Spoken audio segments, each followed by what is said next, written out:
Teman-teman misteri, kembali lagi dengan saya Jamal, penjaga malam yang akan siaran malam misterius dan seram.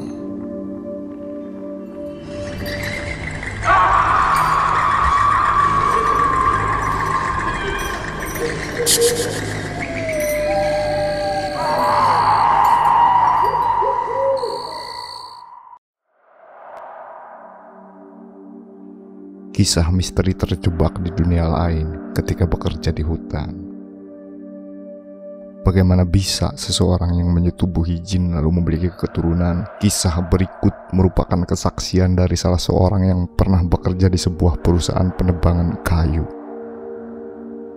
Saat bertugas, dia terjebak ke dunia lain milik para jin. Adeline Lis, Direktur Keuangan PT Keangnam Development Indonesia, adalah salah seorang tokoh yang kontroversial dalam kacamata hukum pidana. Setelah jaksa menuntutnya 10 tahun kurungan, ternyata dibebaskan tanpa syarat oleh Majelis Hakim Pengadilan Negara Medan. Ini suatu perkara yang dianggap sangat menyakiti nurani keadilan, mengingat kasus korupsi Adeline Lis dengan nilai yang sangat besar. Cerita ini memang bukanlah kisah tentang Adeline Lis, tetapi aku pernah bekerja di perusahaan miliknya. Hampir 3 tahun aku menjadi karyawan pada PT tersebut, yakni sebuah perusahaan pengolahan kayu berskala besar yang cukup bonafit di daerah Mandailing, Natal, Madinah, Sumatera Utara. Kalau Adeline Lis, orang yang misterius dalam bidang penegakan hukum, sementara aku sendiri mengalami kejadian misterius ketika bekerja di perusahaan tersebut. Pertama kali masuk kerja, aku ditempatkan di unit teli, yakni melakukan tugas mencatat dan mengadakan kelompok-kelompok kayu yang sudah diolah menjadi bahan bangunan ke dalam masing-masing jenis dan tipe serta ukuran yang sama. Jumlah karyawan kurang lebih 500 orang. Mereka punya tugas di bidang masing-masing. Meskipun demikian, di antara mereka ada yang punya tugas rangkap, dan aku sendiri sering ditugaskan rangkap pula, terutama kalau ada karyawan yang berhalangan karena sakit. Tugas yang kurasa cukup berat dan punya risiko tinggi adalah kalau diperintahkan mengadakan survei di lapangan guna meneliti pohon-pohon kayu di areal hutan yang sesuai dengan HPH dari Menteri Kehutanan, menandai pohon yang akan ditebang di tengah hutan belantara yang masih perawan. Hari itu, dengan ditemani oleh rekan seprofesi yang akrab ku panggil Bang Ucok Regar, aku ditugaskan melakukan penelitian ke sebuah areal hutan. Tanpa bisa menolak, Bang Ucok berangkat duluan ke sana. Aku sendiri janji akan menyusul sejam kemudian. Soalnya masih ada urusan yang akan ku kerjakan di lokasi pabrik.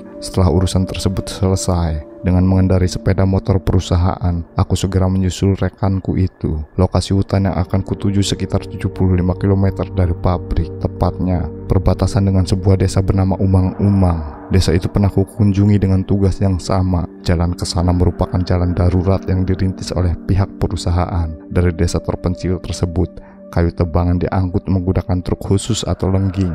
Hari itu, cuaca cerah dan cukup panas. Dengan kecepatan sedang, kupacu sepeda motor menyusul Bang Ucok mendekati sebuah tikungan. Tiba-tiba mesin mati dan sepeda motor berhenti tepat di bawah sebatang pohon yang berdaun rindang. Segera aku periksa apa sebabnya.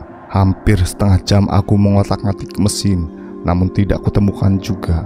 Mesin sepeda motor tetap saja tak mau dihidupkan. Dasar sepeda motor sialan, makiku dalam hati sambil kemudian duduk istirahat di bawah pohon rindang itu. Aku mulai berpikir untuk mengadakan kontak dengan pihak manajemen atasanku ketika di hadapanku melintas seorang pria tua mengenakan pakaian agak aneh. Tampangnya terlihat kumuh seperti gelandangan. "Cucu mau kemana?" sapanya sambil berhenti melangkah. Dia menatapku. "Ke desa Umang-Umang, kek," sahutku sambil bangkit berdiri. "Lalu kenapa berhenti di sini?" "Mesin motorku ngadat, kek," jawabku sambil mendekati sepeda motor. "Apanya yang rusak?" Si kakek datang mendekat. Dia bahkan turut jongkok di dekatku. Entah apa yang membuatnya mogok. Saya sudah menelitinya, tapi saya tidak bisa menemukan kerusakan mesin motor ini. "Coba kulihat." Si kakek bergeser ke depan sambil menyentuh busi dengan ujung telunjuk jarinya. Sekejap aku terkejut, sebab ujung jari si kakek yang ringkih itu seperti memancarkan sinar kebiru-biruan. Anehnya dalam hitungan detik, mesin hidup tanpa di starter sama sekali. Belum habis rasa heranku, terdengar si kakek berkata, "Kalau cucu ingin ke desa Umang-Umang, kakek ingin menumpang." apakah boleh cu? Tentu saja aku tak keberatan, apalagi kakek telah membantu menghidupkan mesin sepeda motorku, jawabku sambil berusaha menekan perasaan heran dan aneh di dalam dadaku. Ringkas cerita, pria tua itu kusilahkan duduk di jok belakang. Mungkin karena tubuhnya yang kurus, maka sepertinya aku tidak merasa membawa beban di boncengan belakang. Begitu lewat tikungan di depan, di sebelah kiri jalan nampak pohon yang lumayan tinggi dan akar-akarnya ada yang menyembul ke permukaan, bahkan melingkar-lingkar merangkul batang pohon itu sendiri. Begitu melintas di depan pohon itu, tiba-tiba mesin sepeda motor mati lagi. Anehnya, sepeda motor membelok sendiri menuju ke arah pohon tanpa dapat kukendalikan. Tubuhku terdorong ke depan lalu membentur pohon raksasa tersebut. Setelah itu, aku tidak ingat apa-apa lagi.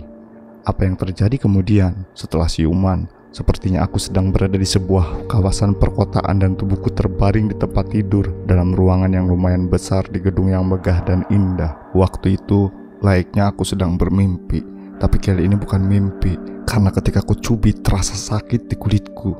Aneh, di mana aku sekarang? Mengapa aku bisa ke tempat ini? Tanyaku dalam hati. Mendadak aku ingin bangkit dari tidur. Namun pada saat yang bersamaan, aura mistis mulai kurasakan. Hal inilah yang menyebabkan bulu kuduku meremang, sebagai isyarat bahwa aku saat itu berada dan terjebak di dunia lain. Mungkin dihuni oleh makhluk gaib yang sulit ditebak. Aku masih dalam kondisi kebingungan ketika muncul di hadapanku sesosok makhluk berwujud manusia. Dia mengenakan pakaian mirip serdadu kerajaan tempo dulu, dan di tangan kanannya memegang sebatang tombak yang ujungnya bercabang 3. Dengan menggunakan bahasa isyarat, laki-laki berwajah sangar dan menakutkan ini meminta agar aku segera mengikutinya.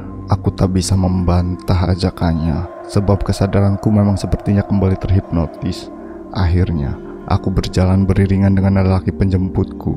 Dia membawaku masuk ke ruangan lain yang bersebelahan dengan ruang tempatku berbaring tadi. Ruangan ini lebih megah dan lebih menakjubkan lagi. Perabotannya serba antik seperti koleksi berabad-abad yang lalu. Kursi-kursinya penuh ukiran klasik, berpasangan dengan meja batu giok beralaskan lantai marmer mengkilat berwarna-warni. Di sepanjang ruangan tergantung aneka lampu kristal yang memancarkan sinar beragam aneka warna.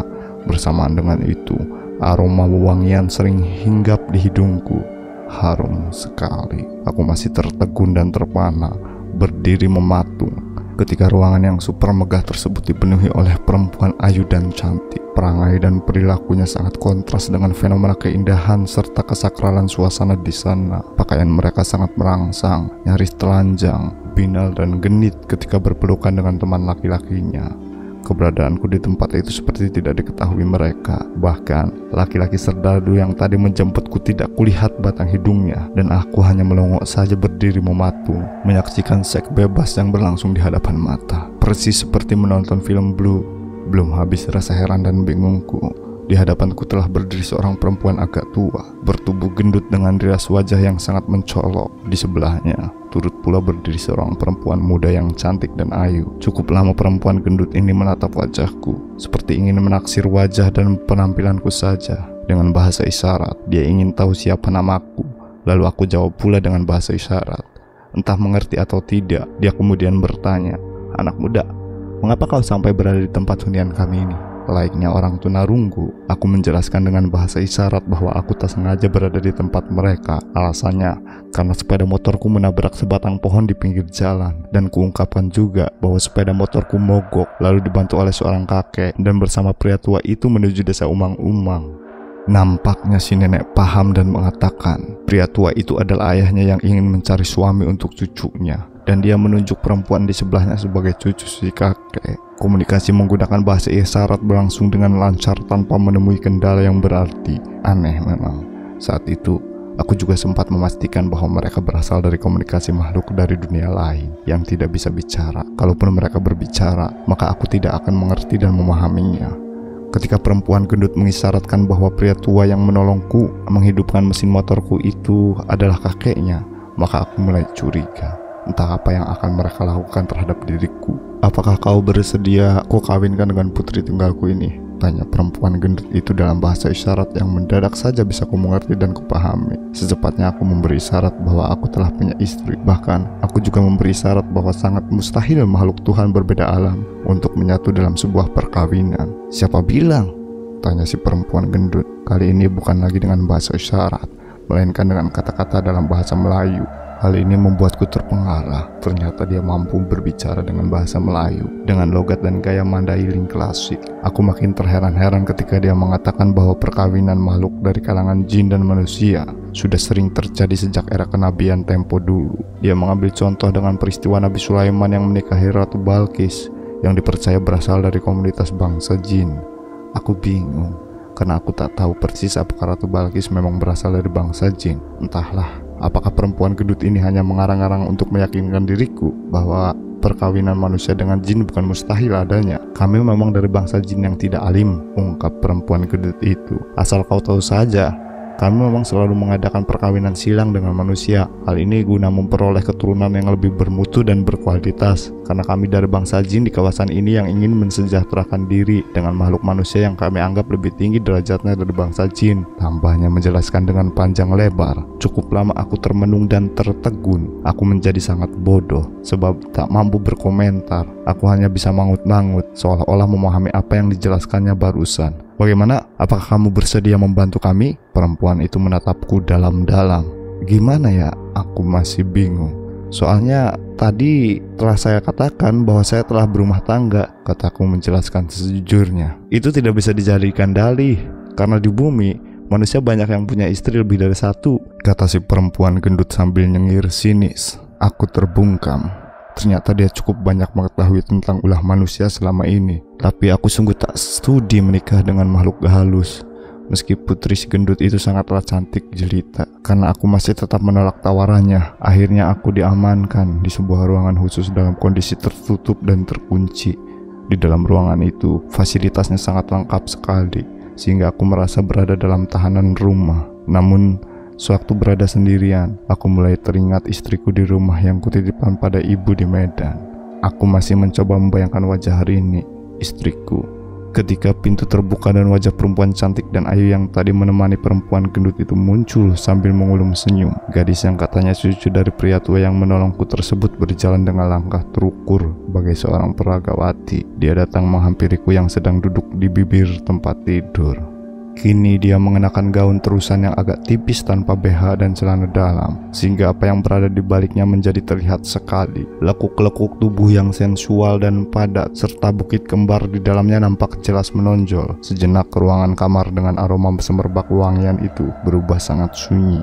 Begitu sunyinya sehingga suara helaan nafasku yang tergetar oleh keindahan wanita di hadapanku seakan-akan terdengar gemaknya. Aku tidak ingin dikatakan munafik. Saat itu gairah birahiku melonjak tajam di samping melihat ada perempuan cantik sekamar denganku. Ini juga karena aku sudah cukup lama bekerja di tengah hutan belantara, jauh dari godaan seks terhadap wanita cantik. Apalagi perempuan muda di hadapanku kini mulai melucuti pakaiannya, sehingga tubuhnya bugil tanpa sehelai benang pun. Singkat cerita, saat itu aku tak mampu membendung gejolak libidoku, dan apa yang terjadi selanjutnya tak perlu kuceritakan secara rinci. Aku seperti anjing kelaparan yang begitu bergairah menikmati mangsanya. Bahkan hubungan terlarang tersebut terjadi berulang kali hingga aku pingsan alias tak sadarkan diri. Mungkin akibat kecapean atau karena pengaruh lainnya. Begitu siuman, aku merasa malu dalam keadaan tubuhku yang telanjang, sebab di hadapanku ada beberapa orang pria. Mereka adalah pekerja yang melintas di tempat itu, mengangkut kayu gelondongan dengan truk katanya. Aku ditemui di pinggir jalan di bawah pohon beringin. Ketika itu aku terkapar di sana dalam keadaan setengah sadar. Tidak jauh dari situ mereka juga menemukan sepeda motorku dalam kondisi berantakan. Karena itulah untuk sementara aku dinyatakan mengalami kecelakaan, menabrak pohon di pinggir jalan. Namun satu hal yang membuat mereka bingung, kenapa aku bisa terbaring dalam keadaan telanjang bulat. Rupanya aku telah dikerjai oleh penunggu pohon beringin tua yang dipercaya sangat angker itu. Menurut cerita, kejadian serupa seperti yang kualami pernah juga dialami oleh para pekerja penerbangan pohon di tempat itu. Bahkan suatu ketika ada yang tewas meregang nyawa dalam kondisi alat vital membengkak seukuran biji kelapa. Karena merasa trauma atas kejadian serupa, maka akhirnya aku memutuskan untuk hengkang dari perusahaan tersebut. Aku memilih kembali ke kota Medan dan ingin mencari pekerjaan yang lebih baik. Setelah peristiwa itu, aku juga mengalami suatu keanehan. Cukup lama aku tak mampu memberi nafkah batin ke istriku. Lebih aneh lagi, kurang 9 bulan kemudian, aku dan istriku sering mendengar tangisan bayi dekat tempat tidur kami. Kami sibuk mencarinya hingga ke bawah kolong ranjang. Menduga rumah itu telah dihuni oleh setan, aku memutuskan cari kontrakan lain di tempat yang baru.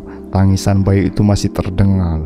Artinya dia terus mengikuti kemana aku pindah. Karena keanehan ini, akhirnya mempertanyakan kepada Pak Suparlan, orang pintar di lingkungan tempat tinggalku. "Itu darah dagingmu?" jawab Pak Suparlan yang menguasai ilmu gaib. Tentu saja aku bingung dan heran. Apa mungkin persetubuhan gaibku dengan sosok perempuan jin bisa membuat kehamilan? Untuk menjaga ketenangan dalam rumah tangga, aku minta pada sang paranormal agar memberikan solusi menghilangkan suara tangisan bayi tersebut sehingga tidak terdengar lagi. Kalau sekadar meredam suara tangisnya mungkin bisa, tapi kalau untuk mengusirnya tidak mungkin, karena dia adalah darah dagingmu yang akan terus membayangi langkahmu kapan dan di mana saja, ungkap Pak Suparlan. Aku semakin tak mengerti, tapi kuserahkan semua ini hanya kepada Allah.